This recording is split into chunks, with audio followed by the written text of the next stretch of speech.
فضائل سیدنا امیر معاویہ رضی اللہ تعالیٰ عنہ۔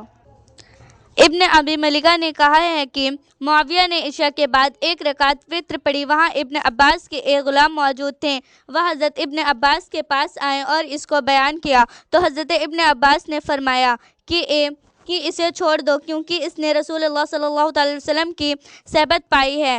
تشریحات: اس کے متسل ہی یہی حدیث ان الفاظ میں مروی ہے۔ ابن ابی ملیکہ کہتے ہیں، امیر المومنین معاویہ کے بارے میں کیا رائے ہے؟ وہ 1 ہی رکعت وتر پڑھتے ہیں۔ تو ابن عباس نے فرمایا کہ انہوں نے جو کچھ کیا ٹھیک کیا، اس لیے کہ وہ فقیہ ہیں۔ وتر کی نماز 1 رکعت ہے یا 3 کی مفلس باعث نزہۃ القاری شرح صحیح بخاری کی 3 جلدی میں ہو چکی ہے۔ حضرت ابن عباس رضی اللہ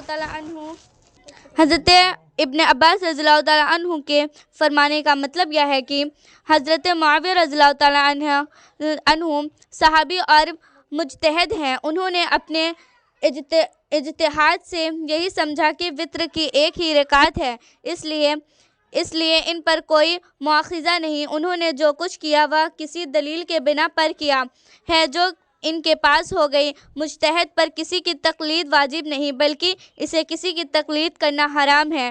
اسے اپنے اجتہاد ہی پر عمل کرنا واجب ہے، اس لیے ان پر 1 رکعت وتر پڑھنے پر طعن درست نہیں۔ اس حدیث سے معلوم ہوا کہ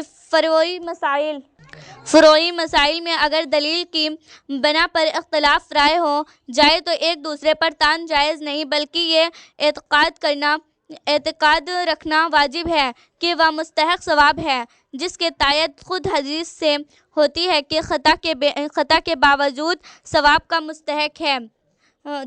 حمران بن آبان سے میں نے سنا کہ معاویہ نے کہا کہ تم لوگ ایک نماز پڑھتے ہو، ہم لوگ نبی صلی اللہ علیہ وسلم کے ساتھ رہے، ہم نے حضور کو یہ 2 رکعت پڑھتے ہوئے نہیں دیکھا، اور حضور نے ان دونوں سے منع فرمایا، یعنی عصر کے بعد کی 2 رکعت سے۔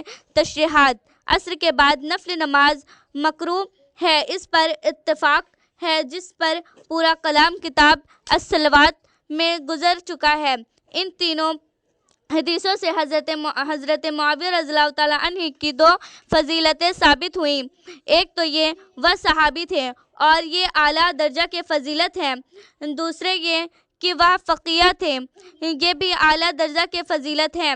غالباً حضرت معاویہ کے فضائل میں جو احادیث مرفوع آئی ہیں وہ امام بخاری کی شرط پر اس لائق نہ ہوں گی کہ وہ انہیں اس اپنی